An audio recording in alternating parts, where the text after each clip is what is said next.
All right, the first app and tool I've got is an Australian, New Zealand specific database. So you may have heard of tools like Lusher or Apollo or some of those tools that are able to go across the web and find people in your industry that you're looking for. So these tools look at social media, and this particular one has a large database of industries, people, roles in it, and it does cross-populate it with other social media platforms, so it's got full data in it. So a lot of the tools tend to be very US-centric or European-centric. This one here is really the first tool that is Australia and New Zealand centric. So they've really focused on giving quality information for people in this part of the world. So what it is that they collect company details, the roles of people in the companies, their email addresses, their phone numbers, and they really enrich the data so that you can narrow it down to a subset that you want to talk to. So, sort of generate leads with. They've got AI baked in it to help you to contact them as well too, and to try and sort of interest them, get in touch with them and bring them into your universe or your CRM. So I had a chat with these people. When was it? Last week? This week, I think it was. No, last week it was. And they're reasonably new in this field, but they really have been developing a fairly substantial database of leads for people like us, business to business, to tap into and use. So they do have a free trial. So if you sign up, click the free trial button, you'll get to explore what is inside the dashboard, the sorts of leads that they have in there and the contacts that they've got in there. And it'll cost you nothing to do it, and you'll be able to sort of see whether it's a app or a tool that's useful for you with your business. So that one there is called Firmable.com. All right, this next tool I've got is an AI image tool, which brings in a whole lot of image tools available. So it's called Krea.ai. And is this the one? Let me just have a quick look here. Yes, it is too. So they've got lots and lots of tools in here for you to use. If I can find what I was looking at before, let me log into it. It is free, so they've got free tools in there. I have now lost the tool that I was looking at. So there was one for turning an image into a cartoon, which I tried before. Actually, let me just log out. I'll log back in and see whether I can find it again. And this will give us a range of some of the tools as well. Okay. Oh, here we go. So there's one. So you've got tools like an AI generator. So it uses some of the AI models to create images from prompts. But it's also got things like a text remover. So if you've got an image that's got text over it, then they've got a tool there that will remove that text. If you're wondering what sort of hairstyle you should get in the future, they've got this change haircut one. So, or if you don't have much hair, you can add some hair to it to then use in your social media profile or your dating profile. So you've got that option. You can change the lighting. So you change things from night until day. You can turn things into cartoons. You can change the colors of things. You can create a movie-like poster from images. You can change your clothes even. So if you don't like your look today, well, you don't have to go to your wardrobe. You can just simply go to this AI tool and you can change your whole look. So let's have a look at this cartoonify one, for instance. All you do is, let me just grab an image that I have saved once before. I have prepared this here. Here we go. So all I'm going to do is grab this image and I am going to drag it onto, if I can find the image, here we go. We're going to drag it. No, we're not. Yep, there we are. Drag it onto that area there, or you can just click to upload the image. And so this one is an image of a dog. I just happened to get this one off Unsplash, which is a free image site, and then click generate. And what this is now going to do is it's going to turn this image into a cartoon style image. So you can do this for yourself. You can do it for your pet, your animal, to, I don't know, an enemy, your best friend, whatever it is, and create a different sort of image. So just processing now. It doesn't actually take too long to do it. It's probably taking longer now than it was before because I've got zoom on. All right, we might let that one just process in the background. We'll come back to it. If I forget, just remind me to come back to this one and show you the results of it. And so that one there is Krea, Krea.ai.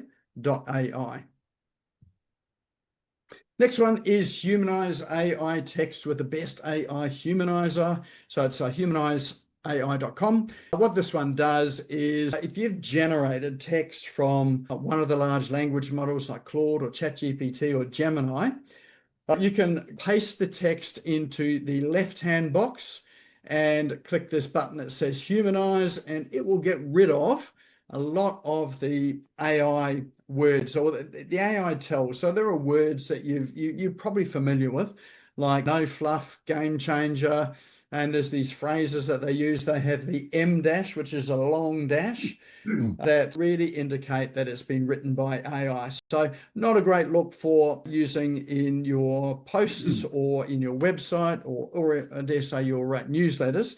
So if you are using AI to help write content, this is a good tool to help you to just ensure that it's as human as possible and less AI. Of course, you'll never quite get it exactly as you would say it.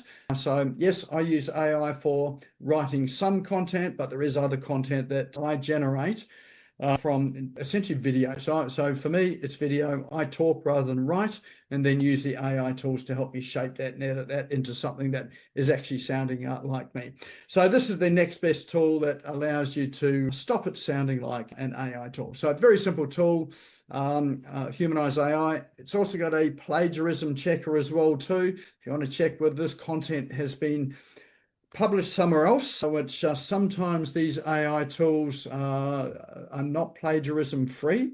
So and they have got blocks of text they've pulled out of things that they've learnt of. So this will help you with the plagiarism. There's an AI detector. So if you're wondering whether content that someone else has written has been generated by an AI machine, drop it in here and this will tell you. There is a grammar checker. There is the AI writer as well. So if you do want to use it for writing AI, then for writing content, you can do that here as well. And a paraphrasing tool. So if you've got a large document, you can paraphrase it to something that's more easily readable or into different formats, like say a creative piece, a formal piece, academic piece, so that you get the right tone for it. And they've got a couple of other tools as well too. So that one there is called humanizei.com. Let's just jump back to this cartoon checker. No, it's still going. All right, where are we now? Oh, so the next one here is the PromptEngine.cc. Now I'm in the pricing page, always checking the pricing. So what this one does, if you're not sure how to write prompts, two ways to do it. One is to really describe what it is that you're wanting an AI model to do. So if you're trying to create a prompt, for instance, to create an image in Midjourney or in what's the new one, Google Banana or Gemini Banana, that's the tool that they've got in Gemini, or something like ChatGPT, Sora, then you can help this to craft your prompt. So you can sort of write it out as much as you can, and then you can get it to complete it. So if you click the generate prompt, you can drop your idea in here. Let's just say dog walking on the beach, a dog wearing a Hawaiian shirt. Nick, can we talk into this one? I don't think so. No, I don't think you can actually with this one here. Not that I can see. All right, so we've just got to log into it. And there we go.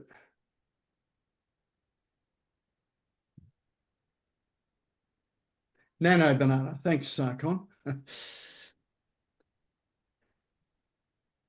All right, I've used another account to do this. It'll take you through what are you primarily using this for? What do we want? Nothing like that. I need something else. Okay, let's just paste that in here. No, a dog wearing a Hawaiian shirt on the beach. Okay, let's generate the prompt for it. So what it's now going to do is to generate a prompt that's going to be one that's going to be helpful to use for whatever image engine you're wanting to use. All right, so there we go. It's created a detailed prompt. So rather than just that short phrase that I used, it says create a detailed description of a scene featuring a dog wearing a Hawaiian shirt on the beach. It's given some steps, setting the scene, character description, clothing description, action or pose, and atmosphere and mood.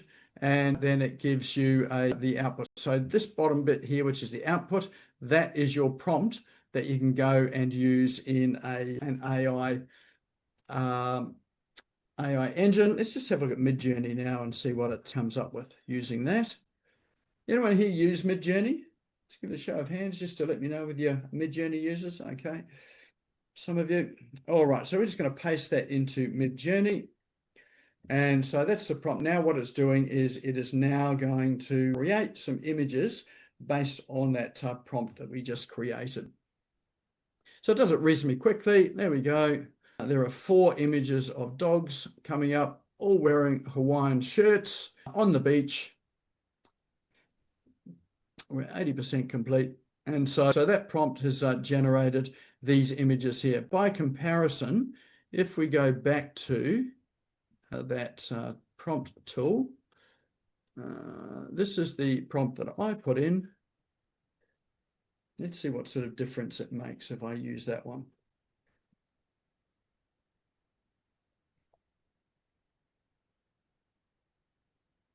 Okay, so it's generating it from my original prompt, which is that shorter prompt.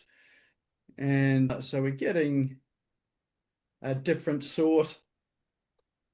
So they're quite different types of images, but certainly the one down below is really a better series of images. But these image engines are pretty good. Sometimes you can use quite short prompts and actually get something pretty reasonable, but the longer the prompt, the better it is if you've got more information that really helps. So this one's really captured a mood as well, whereas this one hasn't had any particular mood that it's wanting to capture. So Midjourney, we haven't had that app and tool in the chat, but I might just add that one to the chat as well too, so you've got that as well. That's one of my go-to tools for generating images. All right, so that tool there was the PromptEngine.cc. And the last one I've got is a book. So this one is, this one's a book by Dan Martell. This is one I'm listening to at the moment. I Back Your Time, listening to it on audiobook.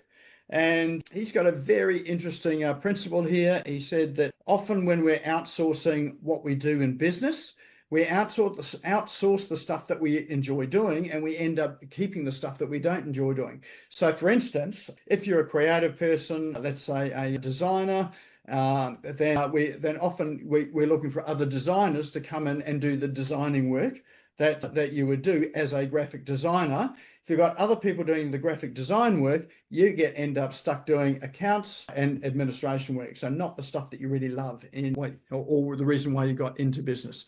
Whole premise of this one here is to get rid of the jobs that you don't enjoy and really get into the areas that you do enjoy. So to the point, he quoted Tim Ferriss in here. So some of you know Tim Ferriss of 4 Hour Work Week. No, sorry, not Tim Ferriss. It was Gary Vaynerchuk. So Gary Vaynerchuk.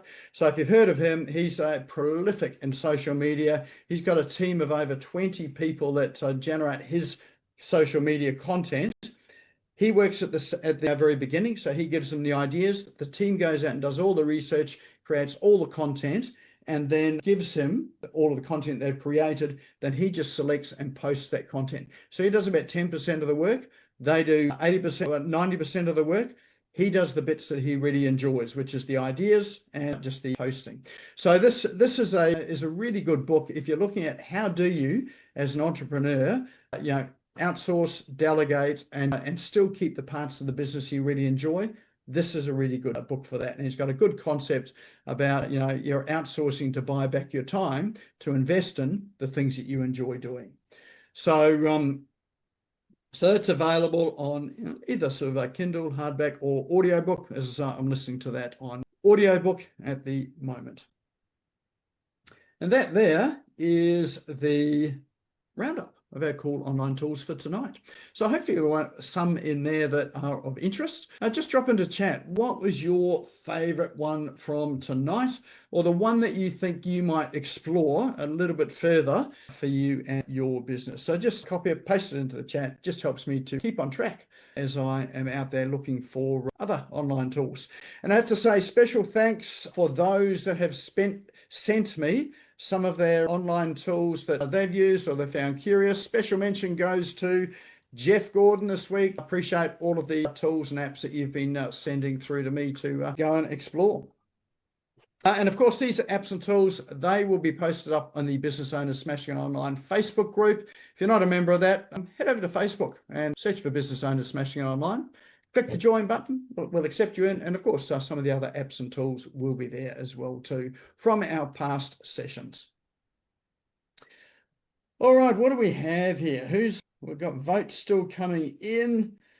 So Firmable, Krea, buy back your time, PromptEngine, Humanizei, Prompt One. If you could speak to it, yeah, speaking to it is good. Buy back your time, buy back your time. I think actually the book might be the winner for tonight. So there you go. Some of these old school things are still taking the cake. So I'm an avid reader and an avid listener, so I get lots of ideas from that.